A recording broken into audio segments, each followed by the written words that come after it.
So good afternoon, everyone. My name is Ann Carpenter. I'm CEO of Braid Theory.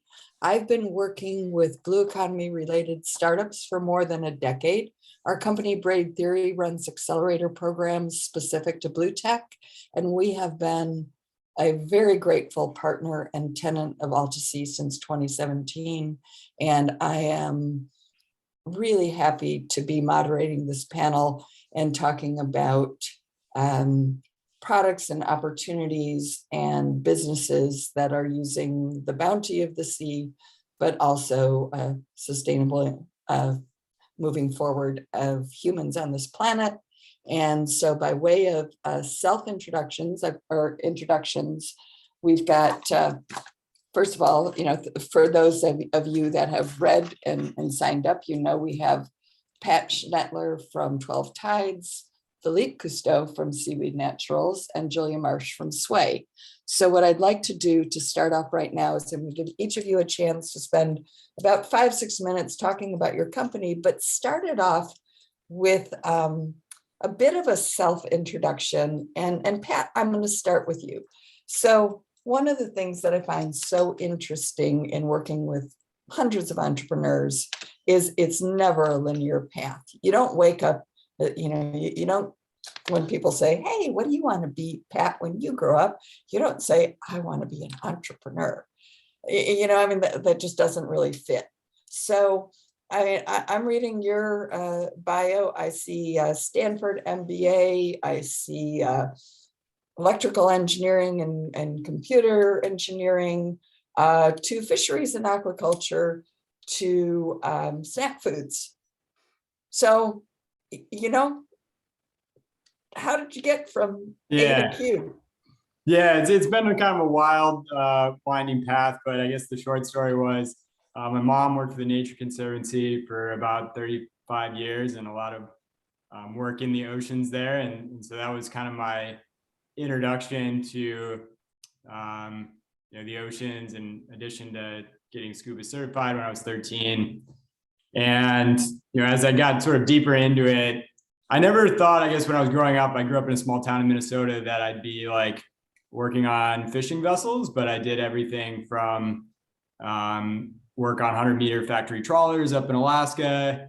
And then I met some people who were doing this fish farm down in Mexico and Ensenada. And so I went down there, and I met some people who were doing some work on shrimp farms over in Indonesia. And so I flew over there and did that. And follow the ocean.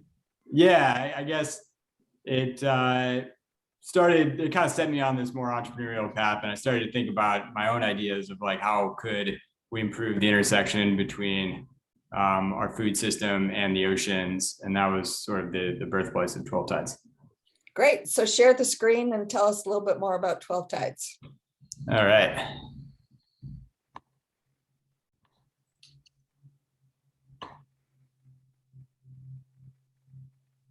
Is that working? Yep. Cool. All right. Might go into like full view here.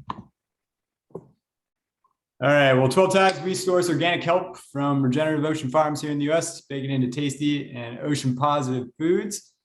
Kind of mentioned this already, but I spent a number of years in big seafood. I did all sorts of things. I worked on 100-meter factory trawlers in Alaska, to shrimp farms in Indonesia, fish processing factories in Germany. And I saw all of the bad parts of the world of global seafood. And for the most part, the more you sort of crack the hood open, the uglier it gets. And while I was sort of making that, doing that adventure around seafood, I started to meet some people who were growing kelp on these sort of regenerative ocean farms. And this is like way back in the early days, probably like 6-7 years ago. But I thought the idea that we can grow nutrient-dense food with zero inputs and have a net positive impact on surrounding marine ecosystems was very compelling and should be a much bigger part of the food system. So I started to think about ways that we could make that happen. And that ultimately led to 12 Tides. Some of the basics about kelp. This is one of our kelp farmers, Sarah, by the way, in the picture here. number one, organic and regenerative crop. I think all three of us could probably go on and on about sort of the regenerative properties, but bottom line is it has a net positive impact on the oceans. And in comparison to everything else I saw in the seafood industry, the best case scenario there was like neutral. That was like the aspirational goal of sustainability in seafood. And so I thought this idea of being net positive was, should be kind of a defining element of the future oceanic food system. Secondly, it's zero input crop, so no pesticides, no fertilizers, no arable land, no fresh water. One of the most resource efficient foods on the planet. Really nutrient dense food, kind of like kale, but without all the pesticides. And then lastly is that, we can support small scale kelp farmers here in the US with our products and help sort of facilitate that transition from, where largely sort of extractive seafood industries to regenerative ones, and kind of, work on the more economic side of that to leverage, I guess, the skill sets and infrastructure that exists in a lot of these coastal areas, but haven't really seen any economic growth because fisheries are not exactly, going up these days, to transition that to a more regenerative future. All right, then we partnered with a chef here in San Francisco, runs a super nice 5-star restaurant to make an amazing tasting, first product. And really, we wanted this to be sort of the gateway to, mainstream US population for the idea of eating kelp as sort of a primary ingredient to their diet. So, we really built the snacks around some of the unique flavor and textural elements of kelp. But ultimately, for that goal to be true of being a main ingredient in people's diets, it has to taste great, number one. And number two, sort of fit the kind of health parameters that people are looking for in their diets, number one. And so we spent about 9 months kind of in farmers markets, like iterating on the chips, but we launched those a couple of years ago, currently distributed in about 450 retailers up and down the West Coast of the US.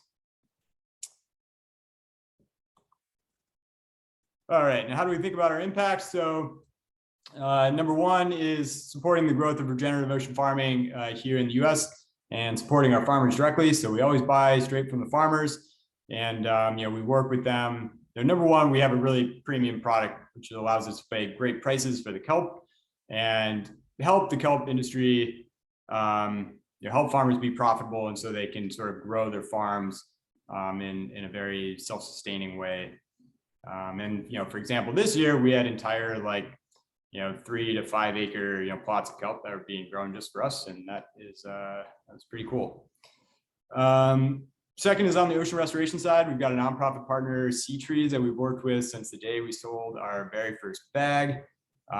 They help do kelp reforestation up and down the California coast, which is maybe a longer story I can get into, but obviously natural kelp forests are also a critical element of ecosystems here in California, and sort of the idea of kind of blue carbon and making that a stronger carbon mitigation strategy. And then lastly is on the sustainable packaging side.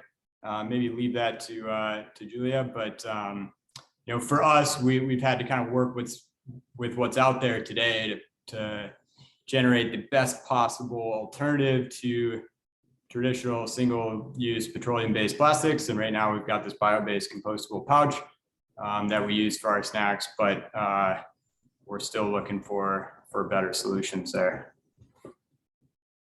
That was all I had. Okay, that's perfect. That's a great intro. And I will say, when I'm out kayaking, I take my kayak right out. Our offices are all to sea.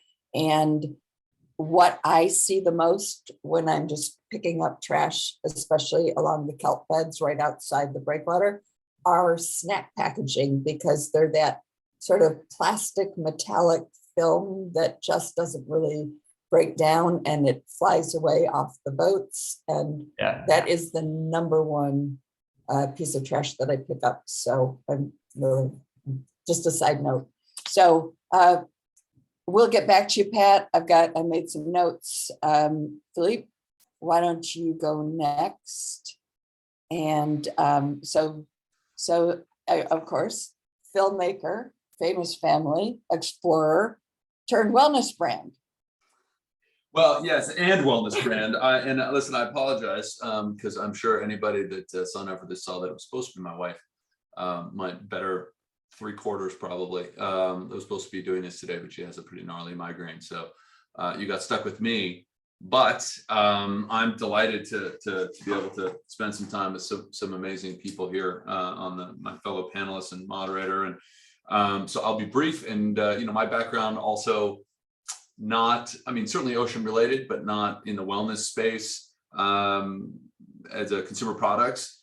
But definitely, entrepreneurial documentaries and TV shows and things inspired by my grandfather and my father.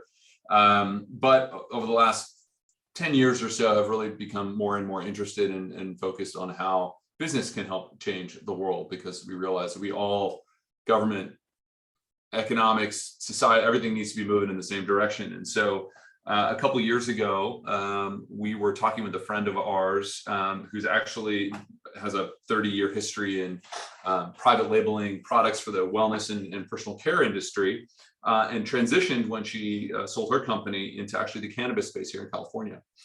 And at first came to us and said, hey, listen, have you ever thought about doing something in the cannabis space? Because we had been talking already, my wife and I, about doing a lifestyle brand, probably in the wellness space, that could introduce some of these restoratively farmed ingredients, kelp, for example, into the wellness category.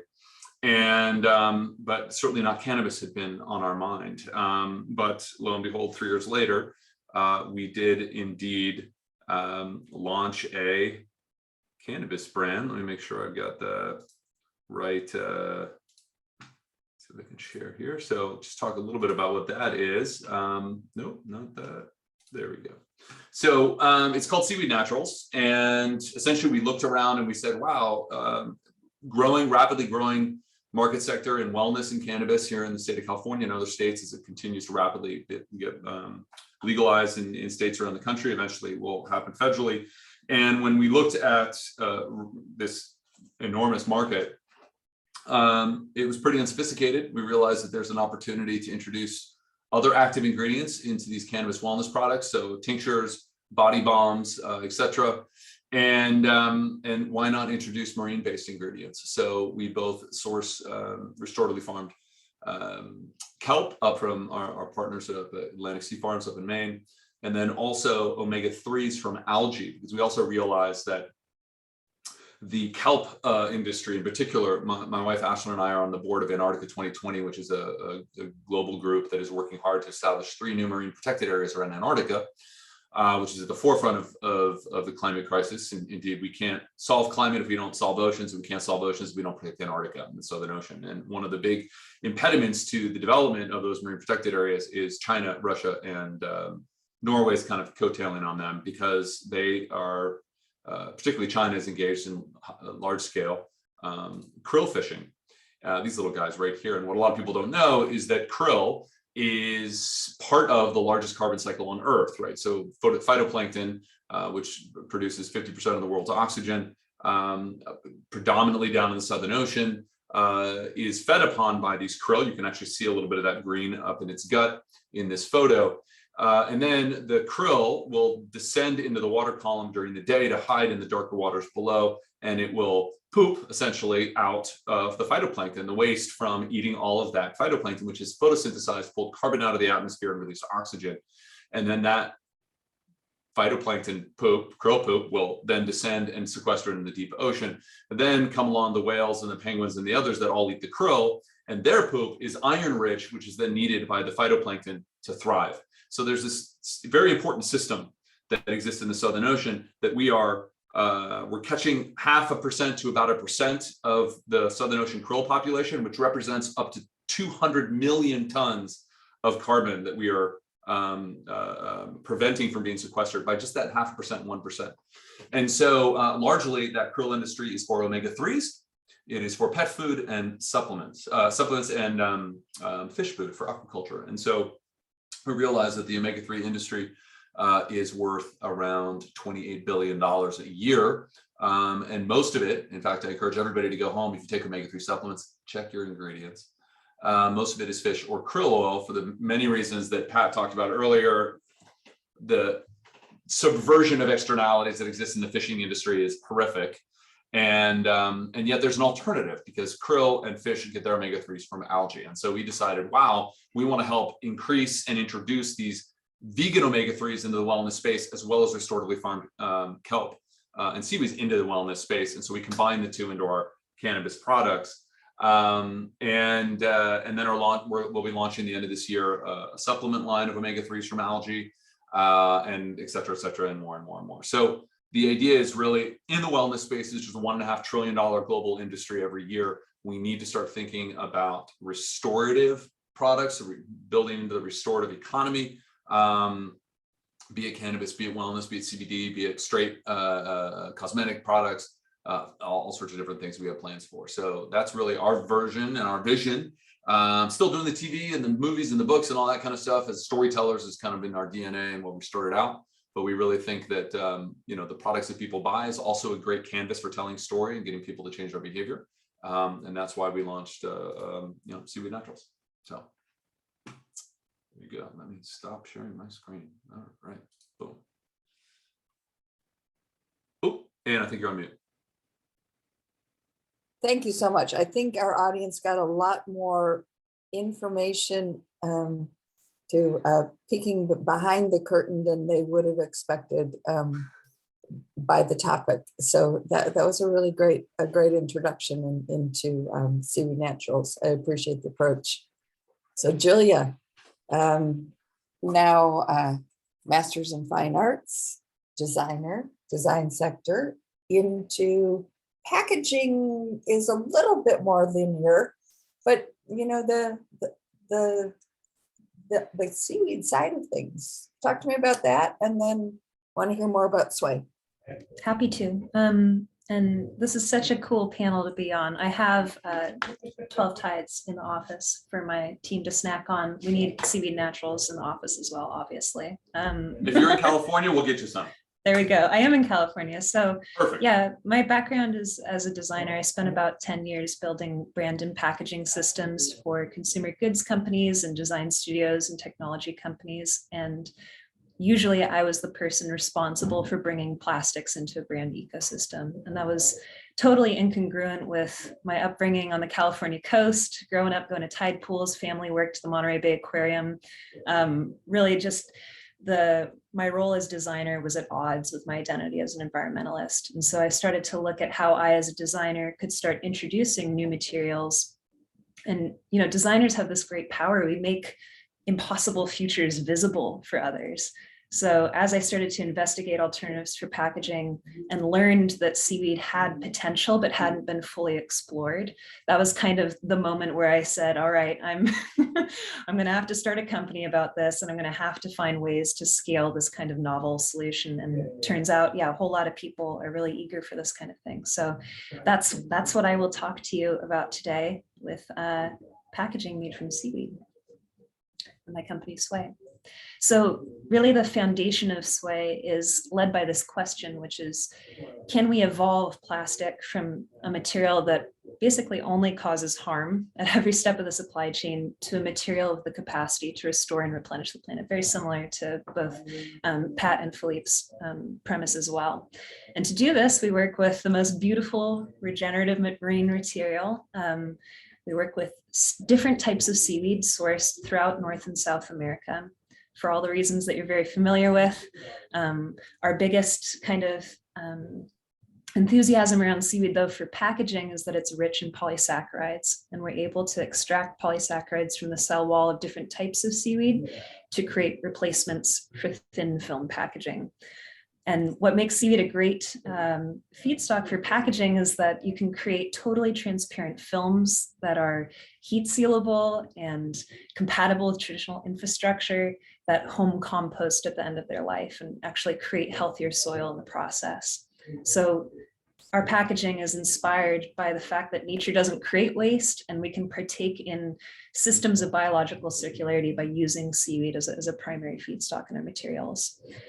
And something we're really excited about is this idea that the shopper, the end user of packaging, can get a peek or a connection to ocean ecosystems by interacting with this material, that the labeling, the color, the texture of the material itself can inspire folks to think about where their materials come from, and maybe even the farmer who helped grow their bag. What a cool idea would that be? We're doing a lot of work around building out standards that help to support seaweed farms and seaweed farmers, measuring how we can distribute regions of sourcing, encourage the diversity of feedstock in different ecoregions, and also how we can ensure that we're recirculating value both underwater and in the coastal communities where we're sourcing our seaweed from. And so really, Seaweed packaging doesn't just replace plastics and move away from petroleum, but we are actively contributing to healthier ocean health, providing dignified and climate resilient employment, and then also expanding access to responsible consumption. Fortunately, this kind of material is gaining a lot of excitement. Some of the biggest retailers in the world are looking for better solutions. This spring, we were announced as finalists in the Tom Ford Plastic Innovation Prize. And Tom Ford, Stella McCartney, Nike, all these major brands are looking for better solutions. 5 of the solutions in this competition were seaweed based. So if there's any question that seaweed materials really have potential, the moment is now.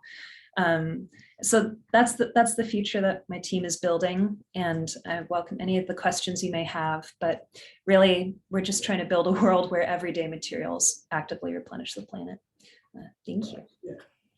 Wow. Okay. This is a really, I'm just going to thank the folks from Altasea who put the panelists together, because this is a really cohesive group, and there's so many synergies between all of them, and it makes my job really easy in asking some of the questions. And one of them that really just kind of comes to mind is all the you not only have consumers as your end customer who are using your product, eating your product, wearing whatever, but the ocean, the planet is your customer as well, and you're satisfying something that goes beyond the specifics about the product itself, and that comes at a cost.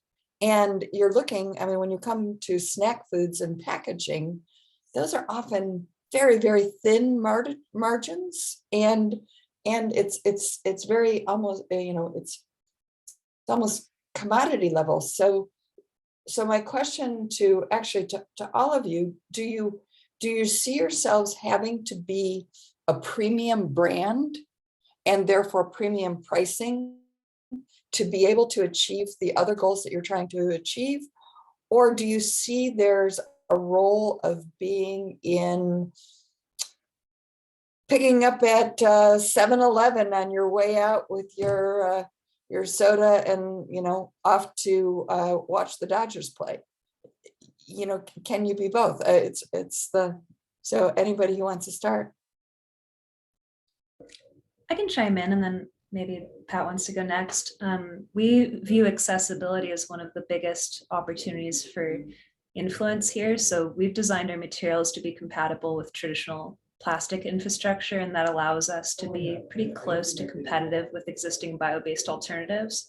But we have this vision of being able to work with smaller scale seaweed farms, marine protected areas, et cetera, and providing transitional economies to those coastal regions. So we have an array of products that are able to integrate less refined seaweeds, and that kind of premium material can be made available to some more premium brands like the Stella McCartneys and the Tom Fords of the world. So I think it's both. You have a portfolio approach, and that way you get into the hands of, the snack pack coming out of the 7-Eleven, but you can also show folks the potential future that's ahead of us as the seaweed economy and the blue economy grow. But the manufacturing process can go in with existing existing plastic Equipment. infrastructure, right? Which really helps us draw down costs. Yeah. Yeah. Yeah, that's one of the biggest things. And Pat, how is your pricing compared to a more ubiquitous snack that might be out there? And Yeah. So, right now we're priced at sort of a premium snack price level, like below kale chips, but probably above potato chips. As we continue to grow and expand our own, we do all of our manufacturing in-house. So as we kind of expand that, we hope to get closer and closer to that, more, potato chips type of price point I don't think we'll ever get, exactly there, but at least be sort of in range. Mhm. And, from a consumer acceptance point of view too, I think, right now we're targeting the folks that are most likely to explore that sort of alternative to the traditional snack foods that, they've purchased in the past. And that will be at your more natural channel grocery stores and, places like a Yeah. Whole Foods. And then, but eventually down the line, I think the broader, maybe a more mainstream population will kind of open up to the idea of eating kelp. And, we can, if you look in a similar way that sort of kale became, what it is today, Right. it took some time to kind of make a jump from, the more natural organic segment to, a little bit closer to mainstream. And so I think there's probably a similar pathway there for us. Yeah, and some of that isn't necessarily about a premium branding strategy, but it's more about early adopters into an acceptance of new foods. Would that be a fair assessment then? Yeah, I mean, we're still at the size where, we've got kind of the center of the bullseye in terms of consumer for us. And there's a lot of low hanging fruit there. And so we're really kind of focused on that center of the bullseye and people who are going to be, are actively looking for products like ours to try ours and are going to be sort of our biggest advocates and supporters. And we haven't really even, finished out that smaller circle before we start to go wider than that. But Sure. There's definitely a demand wider for that for sure, because we've had a lot of interest from, much more mainstream retailers that we've quite frankly have had to sort of turn away for the time being. Which is actually a very good thing to turn that away, because at the stage that your company in, if you can't actually provide the volume that they need, I mean, that can bury your company. That level of success can actually be the most detrimental. So kudos to you provide the for volume. not And I'll chasing also that. say educate Yep. is the big one for us. Understanding why kelp is better for you and better for the planet. It's not readily apparent to everyone, and so it takes a lot of time and a lot of effort and some money to do that education on a more mass scale. So Yeah. do that. And Philippe, with anything that is in the wellness cosmetics, that really has to be right at the core of your brand strategy of where you place yourselves, right? So yeah, it's it's a little different, I think, with cannabis in particular, even though it's not the only product line we're going to be launching, but it's what we went out of the gate with. When we started this, we were thinking CBD or maybe a non-cannabinoid, but big believers in the therapeutic power of cannabis from a topical perspective. It's not psychoactive when it's topically applied, but incredibly powerful and actually very complementary to the topical benefits of seaweed and omega-3s. Anti-inflammatory, helps treat chronic pain, skin irritations, et cetera, et cetera. And so, but it's a pretty restricted market here in California, as it is across the country. You can only sell in dispensaries. You can sell D2C through a licensed dispensary, through online as well. So we have you can, anywhere in California, you can have Seaweed Naturals delivered. But if you're over 21, right? So it's a little bit different with cannabis. We're right in line with, say, other leading wellness brands like Pop and Barkley. But as we grow and expand, a big part of our vision for this is, again, as I said in the introduction, we see this as a canvas to tell the story. in the same way that you know, a snack is or packaging is. And so we do look to expand other products over time that can be, you know, first of all, available, you know, anywhere in retail, like things like supplements and, you know, sunscreens and things like that. And definitely want to make it, you know, slightly more than, I think, you know, there is that effect of we want people to see this as a premium product because we want people to think of this as a really efficacious product, and want to have, you know, enough margin and resources that we can reinvest in education and reinvest in, you know, getting the brand and the marketing out there. But it's certainly not a super high expensive, you know, product, because we do want it to be accessible to enough people that they can experience the, you know, the incredible, you know, benefits of these kinds of products. Yeah. So I want to switch a little bit more now to, you know, to sort of some of the business models, production, distribution, kind of the nuts and bolts. What's your approach? You're all now selling. You all have product in the market. Are you holding it close? Are you looking at figuring out a wholesale distribution community? Is there a network out there for you to get your product out, or are you building from scratch because what is available in distributors for snack foods or packaging is just not a right fit for your brand identity? Just teeing it up. So whatever you want to talk about on business models and the challenges and how you're going about your scaling thoughts, I want to know. I can answer that my end quickly. Cannabis is very specific, you know, as a medicated product, we can only sell in dispensaries. So it's a pretty limited, straightforward market. But it's a smaller part of the overall market. And so, but we're really looking at being poised for national legalization. You know, cannabis is expected to grow to, I don't know, I can't remember the number off the top of my head, but close to $20 billion over the next just few years nationally. And as you know, you can expand to other states. And so that's very much in our pipeline, is how do we position these kinds of products in the wellness space as like ubiquitous in the cannabis market that is going to be worth billions of dollars. And then how can we then drive that towards, you know, being able to invest in packaging, being able to think about, you know, are there collaborative opportunities with other, you know, consumer products brands that also share these values. We're launching a supplement brand at the end of the year, an omega-3 supplement brand, and the beautiful part about that is we're partnering with EV Life, which is an amazing, I think the best algae-based omega-3 product on the market, and they've agreed to private label their omega-3s for us, and we're the first ones they've ever agreed to do that for, and really weaponize that through email marketing, social media marketing, et cetera, that hasn't really been done for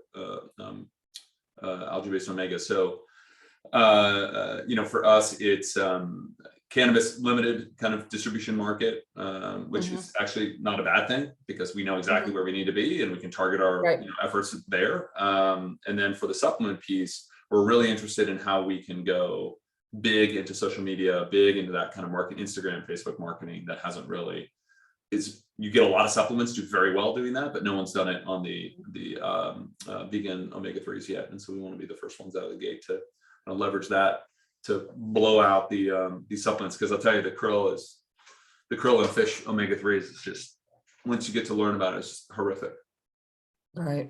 Right. Sounds like it really can be a gateway opportunity for maybe not businesses that you're necessarily involved in, but just a catalyst for additional anybody that's listening here to really think about all the products where that is already embedded in, and the idea that this could be a replacement. You raise a great point, Ann, because for the omegas, what you have in particular, you know, and this is algae grown in greenhouses with a 98%, you know, in Texas, 98% water recycling, reuse, and the power is the sun. It's an algae, right? So it is, and providing, you know, sustainable jobs to these communities where they're placing these farms.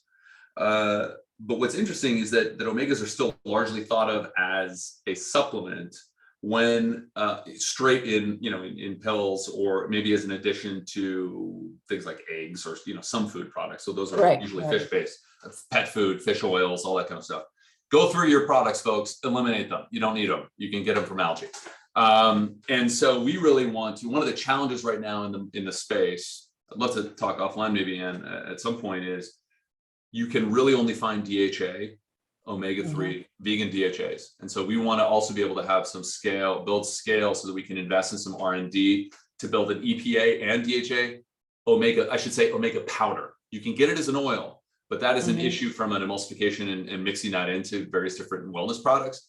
And so a lot of the reason that we've met folks that have DHA, need omega-3s in their wellness products and their supplements, and they need powder, and there is no EPA DHA powder right now. So yes, we do hope to be able to find other markets that we could possibly wholesale, if we can figure out the right way to get that into a powder with the EPA, not just the DHA. Yep. We can, introduce that into other markets as well, because that's definitely a need in the marketplace. Definitely. Let's talk offline on that, and let's keep this panel going. Yes, and I'm dominant. And so Pat, tell me a little bit more, again, just trying to compete for shelf space.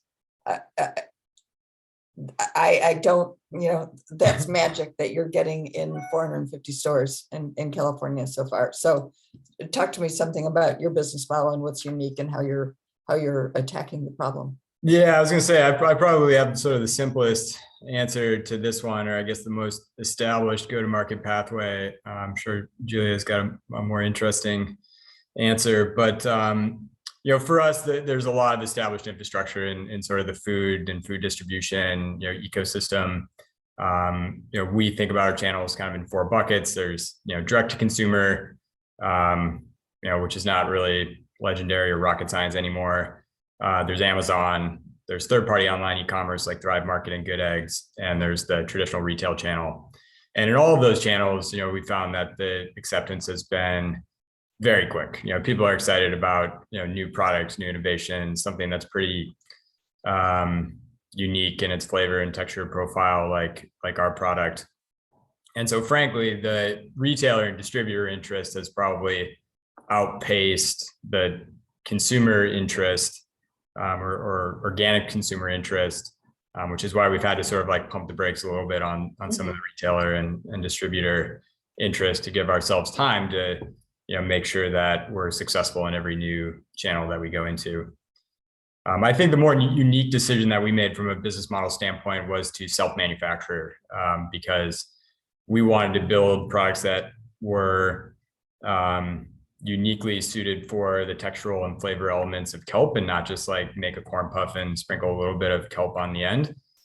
And you couldn't really do that in big snack co-manufacturers. So they want to use corn, wheat, rice, and potato, and kelp doesn't behave like corn, wheat, rice, and potatoes. So we built out our own facilities so that we could really have unique products, and then also make more progress toward our mission of supporting the kelp ecosystem and using as much kelp as possible.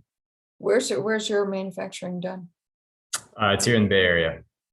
Wow, that's an expensive manufacturing process. Pat, why haven't you invited me over to see your facility? You should come. We're in the dog patch in San Francisco. Oh my gosh. Well, I'm coming right after this call. Okay, so now that you all are kind of like matched together, but Julia, like again, tell me more. The packaging business is not that direct to consumer, but yet you're appealing to the consumer in what you're doing as well. So I want to hear more about your business, or about your business model and how you're getting the product out there. Obviously you're getting a lot of press, which is fantastic. So talk to me more. Sure. So yeah, we're a B2B company, and we are essentially responsible for all of the material innovation, material science, and IP development. And then we work with traditional plastic manufacturers and converters to produce finished packaging. And then we sell that finished packaging to brands. And that's the current model because we want to make it as easy as possible for folks in fashion and cosmetics and eventually food to work with this totally new material. And we also do a lot of hands-on work. We're developing bodies of research related to the seaweed farms that we partner with so that we can really deliver the impact reporting and the stories, the narratives that get brands excited about adopting seaweed-based packaging. We don't want just the sustainability team getting on board. We want everybody, especially the CFO, enthusiastic about seaweed-based materials. So yeah, starting with primarily fashion companies for applications like the poly bag, and then graduating to higher performance multi-layer packaging for food. That's really, yeah, the holy grail of the packaging world. Just takes more time to develop. But not investing in owning manufacturing equipment ourselves, staying nimble for the time being. So a very selfish question. So we work with folks like Aspira. So when we support an Alta-Sea event, the Blue Hour, we make blue macarons made with their the spirulina power electric blue, or the electric sky, which coincidentally is remarkably close to Braid Theory blue, our logo color. So my question to you is can I have I saw your Pantone chart, of course. So can I have a Braid Theory blue thin film packaging for our next branded activity and You event? can, Anne, you can, yes. I love that color. Awesome. I love the blue sky blue, electric blue. It's great. Awesome. So I'm going to actually start with you because you mentioned about sourcing of the seaweed, and that's sort of the next question of mine is, our company, we work with Alta-Sea and the kelp cluster, the seaweed cluster. The kelp farming industry in California is at a very nascent stage. We have sort of this conflict in thinking that it's all these lovely artisanal growers that we're sourcing from. But at the end of the day, if any of your companies are going to scale, we need the farming and we need the source material to be scaling as well. And so tell me about a little bit, how are you sourcing your materials now? Philippe, you talked a little bit about, or a lot about one aspect of it, but moving forward, is the supply going to be scaling with you? We see huge barriers in getting permits for kelp farming in California. So it's that little bit of chicken and egg that now we're getting the products out there, but are we going to have the supply to source? I can go first. So we currently work with farms that are distributed across North and South America, but we have a global network of seaweed suppliers, and really we're led by 3 principles in our sourcing strategy, which is first, I kind of mentioned it in my talk, but looking at how we can diversify the types of seaweed that we're working with. So we're not supporting monoculture cultivation, and we're not too dependent or over extracting one species or strain, and then distributing the regions that we're sourcing from. So again, we're not too dependent on any one ecoregion, and then looking at how we can actively recirculate value, both underwater and on the coastlines where we're able to, work with coastal communities and expand new economies. If we hit our current, I'm pulling up the numbers, our current expected volumes for year 5 of commercialization, we'd need around 20,000 metric tons of seaweed. So looking at the maybe 400,000 tons of seaweed that are available in just one unnamed South American country alone, we're like well within reason, and we expect that the economy is going to grow. But I think something that's especially pressing for Sway and for the dozens of seaweed biomaterial companies that are starting to emerge is aligning on best practices and standards that help preemptively support these seaweed farms. There's no certification like maybe the FSC certification for sustainable forest fibers. We need one for the oceans too. So that's something we're really actively interested in. If anyone in the panel is, or sorry, attending this panel is interested, we'd love to collab. We're bringing in all sorts of NGOs and all sorts of peers. You know, we know it's going to be a collaborative effort, but that's a big one for us. Well, we would actually also like to participate with you as Braid Theory, because one of the things that we really think about it from a tech side, and you know, before the audience was joining, I was mentioning that in August we'll be running sort of a post-accelerator sprint program that's focused on getting pilot projects for entrepreneurs. And one of the tracks is enabling technologies for the growth of seaweed and kelp farming. So it could be things like software models to better site farms. It could be platforms to actually build out and have the farmer be able to easily participate in the best practices. Because if you think about whether it's FSC or organic certification or anything else, for a small farmer to go through that process is very, very expensive. It's time consuming and it's difficult. So if there's something that can be done from a systems perspective to smooth that along with the certification to make it easy for those to participate, I think that's a really big piece of it. And then also any other you know, sensors and whether it's I don't know, I don't want to go off on a tangent, but yes, very much. Love I that. think there's a definite need to support the scaling of the industry along with of the supply of the industry. Well, and the certification thing is really interesting in wellness space as well, right? Because again, seaweed is an established ingredient in name your cosmetic company, name your creams, name your stuff, it's everywhere. But it's mostly wild caught. Vast majority of it is wild caught. And consumers don't know. Consumers don't know the difference. Again, consumers don't know the difference about omegas. When I sit down and tell people, be like, krill is horrific, and they're like, oh my God, I had no idea. And I'm like, so get algae. They're like, absolutely, I will get algae. Like, why wouldn't I? Like, duh. It's a little bit more expensive, but yeah, of course. And so I think from the story of restorative seaweed and the power that it has, a certification in the wellness space would be huge, because all of a sudden, you know, these companies, these big cosmetics brands that are scrambling to, you know, demonstrate their bona fides around sustainability and their climate commitments, et cetera, et cetera, et cetera.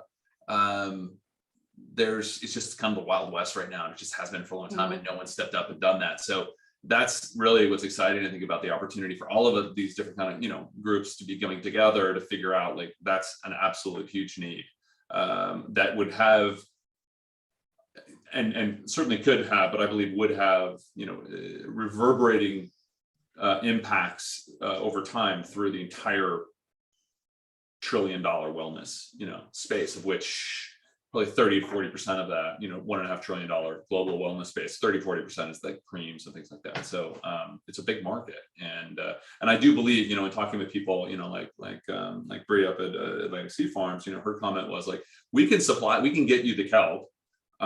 We just need to know a season ahead of time, and we can plant it and, you know, harvest it. So I mean, with a little bit year or two lead time, I don't think supply, certainly for the kinds of volumes we'll be running, is going to be a huge issue. But I think that would be a golden worry, right? Oh my goodness, like if all of a sudden, wow, there's huge opportunity and we need more of these farms and more guaranteed, you know, spend for these farmers, that'd be fantastic. Right. And Pat, are you able to source your seaweeds now in a way that works, that your supply chain is workable with your manufacturing process? Yeah, I was going to make one comment on the certification thing. You know, that is an area that we're quite interested in as well. You know, one of our farmers has worked quite a bit on defining, you know, what organic looks like for seaweed aquaculture, which I think is, you know, sort of a first step. But I think regenerative still needs a lot of you know, research and definition around it. And I think right now kelp farming is a little bit in this gray area between, like, we've talked to like ROC, but they're very focused on like soil and terrestrial farming, and it's a way different thing, farming in the ocean. And then I've also talked to ASC and BAP, and then they're like, well, we do finfish, so seaweed is totally different thing. And so there's somewhat of a gray area in there that needs to be filled in, and we'd love to try to contribute to that as much as we possibly can. Okay. And I just want to note in the chat for those of you that are putting things in, Jason Keene, Seaweed Certification Org, interested. Meredith, Alta-Sea has a proposal with Janet at CSUN to start a certification program, would love to discuss. So I'm just going to ask Alta-Sea in the background to start gathering some of this information so that we actually really have a call to action that's coming from this, which is really awesome, of what you don't often see in a panel, that it's a nice conversation and you get off and we all go in our separate ways. But I think this is certainly a very clear path forward that can drive and support all of your companies, what we're doing, the goals of Alta-Sea, and I'm sure many of the 57 participants here and your networks. I'm also will be at the UN Oceans Conference at the end of this month, and I am happy to also bring this into the conversation where it's fit to see what's happening globally. So, yeah. Well, I just want to say, and thank you for the opportunity, and Alta-Sea, we committed 5% of revenue, our profits at Seaweed Naturals to support Alta-Sea and Earth Echo and the blue economy and mentorship that Alta-Sea is providing. But I think this is also part of a bigger picture, and from a communications and messaging perspective, what I really get excited about this movement and the folks on this call, on this presentation, and the panelists joining us, is this is the next evolution of the environmental movement. Mm-hmm. We talk about sustainability all the time, and sustainability is bullshit. I mean, frankly, oceans are collapsing. We're headed pell-mell. Who wants to sustain the world the way it is right now? And everything that every single person on this panel is talking about is regenerative and restorative, and that's active and it's hopeful. And I think that's what people are looking for.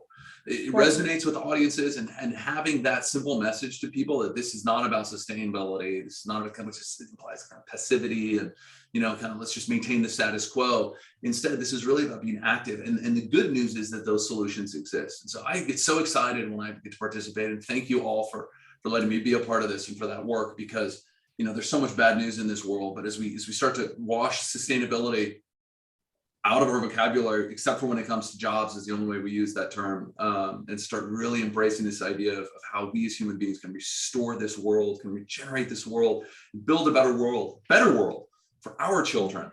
That's what gets me excited. So anyway, this has made my day. Thank you for the opportunity. This is awesome. And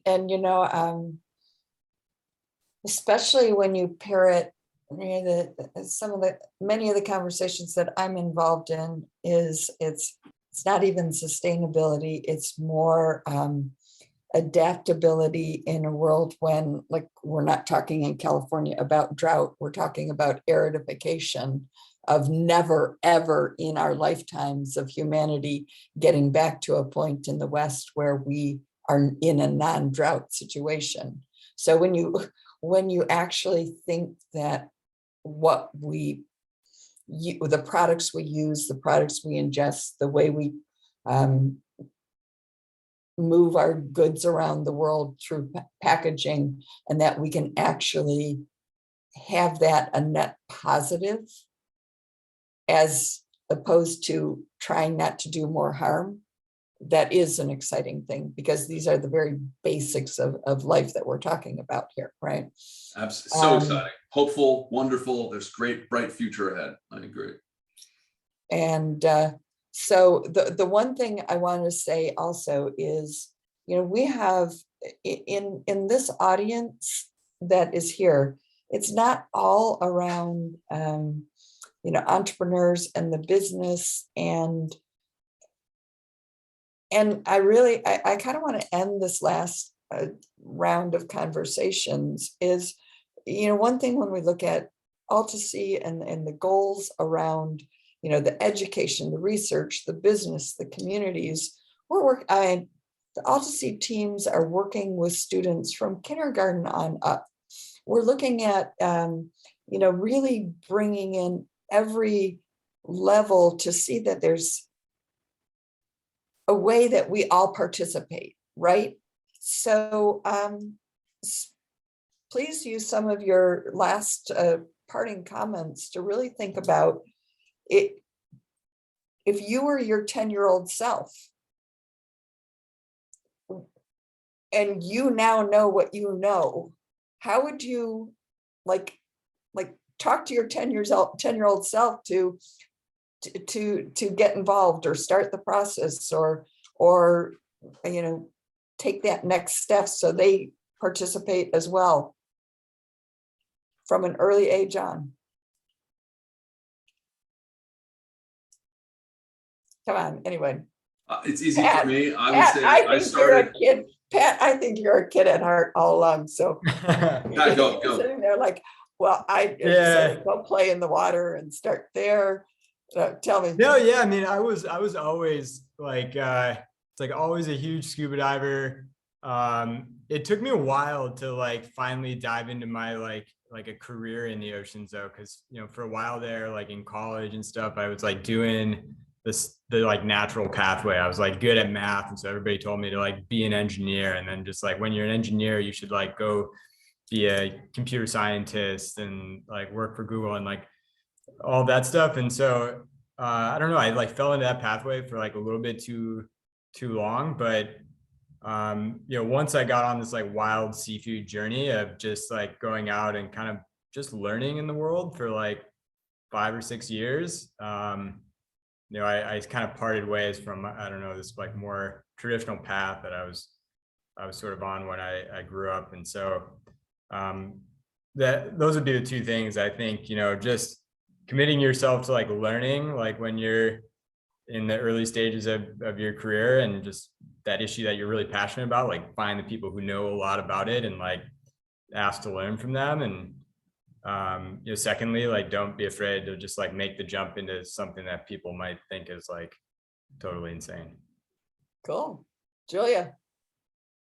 I have young brothers, so I can envision myself answering this for them, which is when you're so confronted with climate anxiety, I think it should be comforting to know that folks who are working in the climate space, who are really confronted with the urgency of and the vastness of the problem, knowing that we still have hope and that there's an ecosystem of solutions out there, I think is maybe the biggest comfort.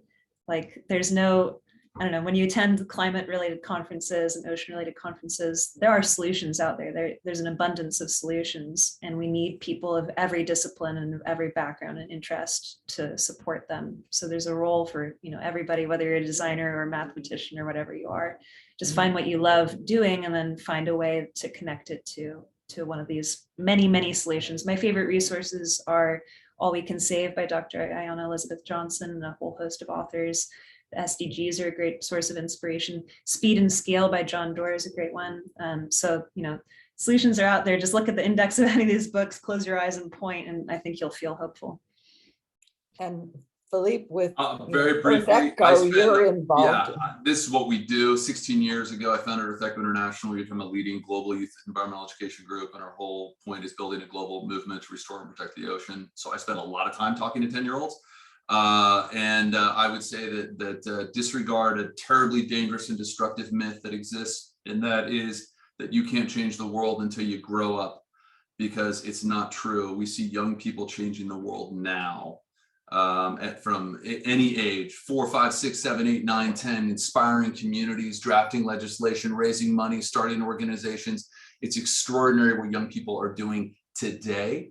And I think that's really, really important, because adults are the ones that got us into this mess. And I truly think young people and the focus on education is what's gonna save us all. And they don't have to wait till they grow up, because really they're the heroes of today.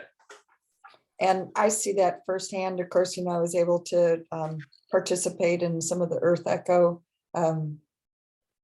discussions in the last conference. You've been terrific. So saw that firsthand on how that works. And I would definitely echo everything. I've got today turned 22-year-old. So Happy birthday.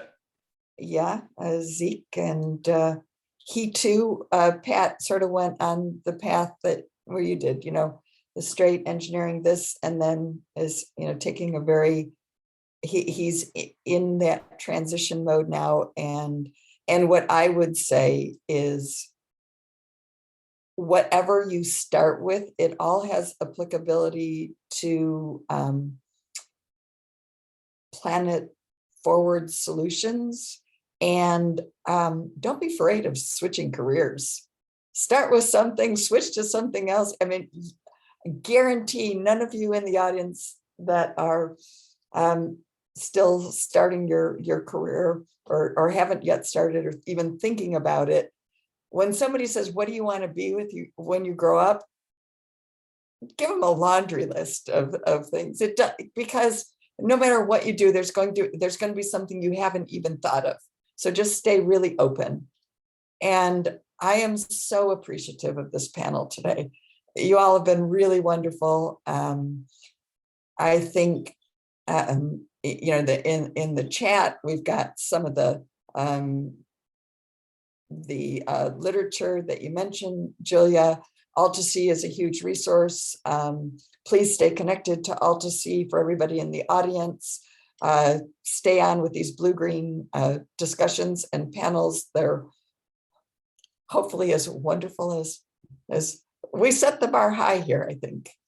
No, it's I'm thankful for all of you, and I appreciate it. And it's now 3 o'clock in the morning in Turku, Finland.